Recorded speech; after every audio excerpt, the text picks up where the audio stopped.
Hello, yeah, we have an emergency here. Someone is dead. It looks like they've been stabbed. Don't that lady look surprised? Yeah! Get here quick. The address is 74 Bluebird Drive. I'm too sexy for my love, too sexy for my love, love's going to leave me.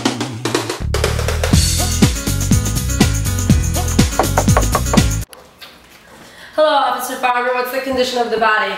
Well, she's been dead for 2 hours. I just took the body temperature, and she's starting to show signs of liver mortis and rigor mortis. So, body's right over here if you want to take a look. Alright, officer, secured the scene, and body's right over here, so you can take a look. Well, first I'm going to take some pictures of the body and everything around it.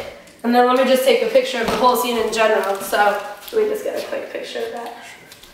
I'm going to take some blood samples in a non-airtight packaging.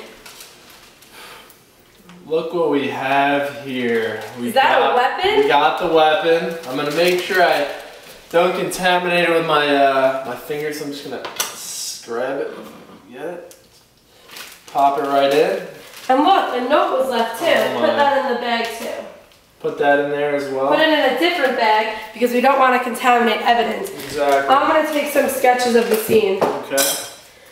So we have, she looks as if she's a female, around the age of 32. Let me, I'm going to draw some pictures of the room too.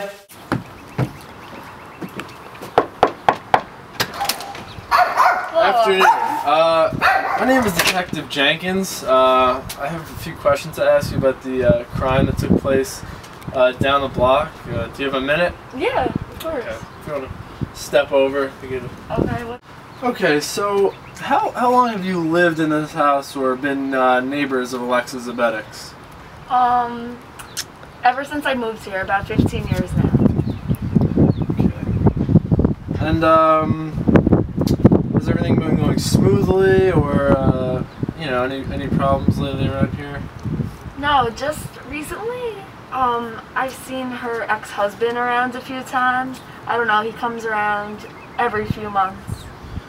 Okay. And they don't get along. Do you have any idea the date of this? Of the week, few weeks?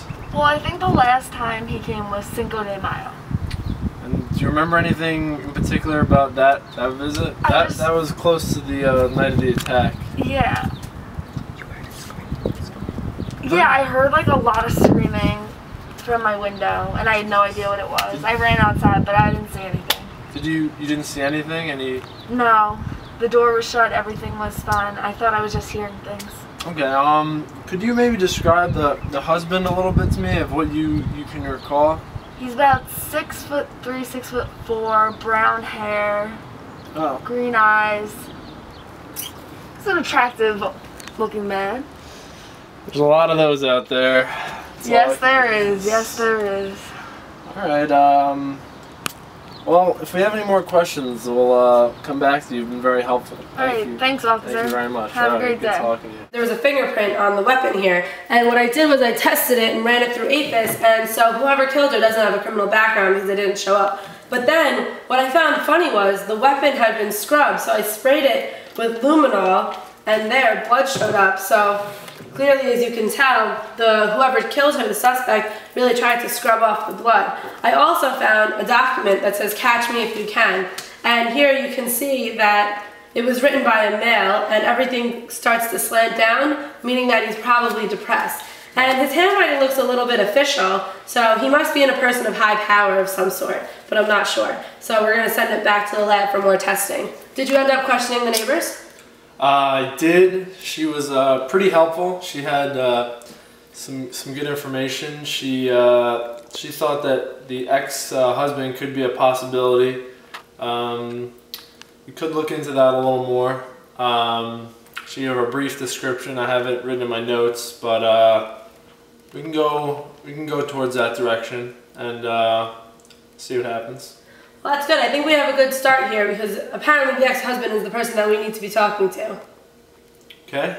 Alright. So, officer, what do we have here? Alright, well, I just finished the autopsy, and definite conclusion, she was killed with multiple stab wounds, two to the back right portion and one straight on to which went through actually her liver directly, and that's the definite cause of death here. So you found out that she was married. I did a little background research as well, and she was married, and this ex-husband idea kind of checks out a little bit. They had a little trouble before they were divorced, and it's not looking good for him. Well, I questioned some of her relatives, and her sister actually said that her ex-husband used to beat her. So are you sure you questioned the neighbor? I am. Because it says here that 3 years ago, Alexa took out a $50,000 loan from the neighbor to have work done on her house. And there's actually, over here if you see, there's a full lawsuit filed against her from the neighbor because she hasn't paid the money back. And this was the same neighbor who was convinced that the ex-husband was the one that had something to do with this. Really? Tried dumping it on him. Well, also it says here that they've had other problems in the past, that Alexa has borrowed money. There's a couple of lawsuits here.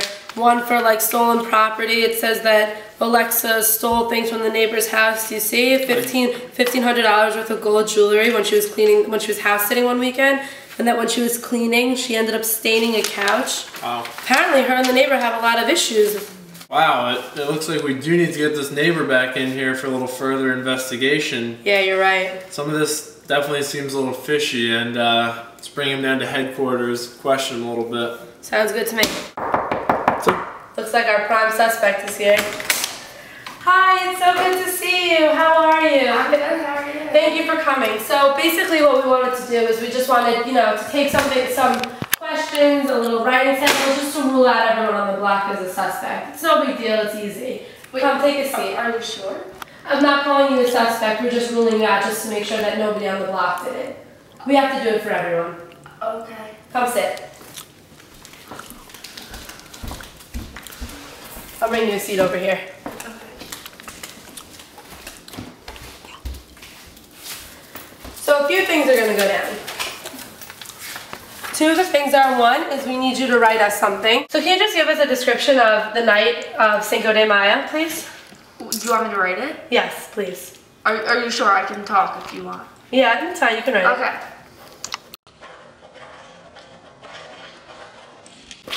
Done. So can you tell me a little bit about the $50,000 loan that you lent to Alexa Zabetics 3 years ago? How do you know about that? Well, I checked all of her banking statements, and I see here that you have a lot of money issues with Alexa. She owes me so much money. I couldn't take it anymore. So is that why you filed lawsuits? Yes, I couldn't deal with it. She would never pay me back ever. Does this weapon look familiar to you? Where'd you get that? At the crime scene. We know you did it. Just admit to the killing of Alexa Zabetics. I only did it because she owed me so much money. So you admit that you killed Alexa Zabetics? Yes, but only because she owed me money. Well, that's not an excuse. We're taking you down. Go get her. No!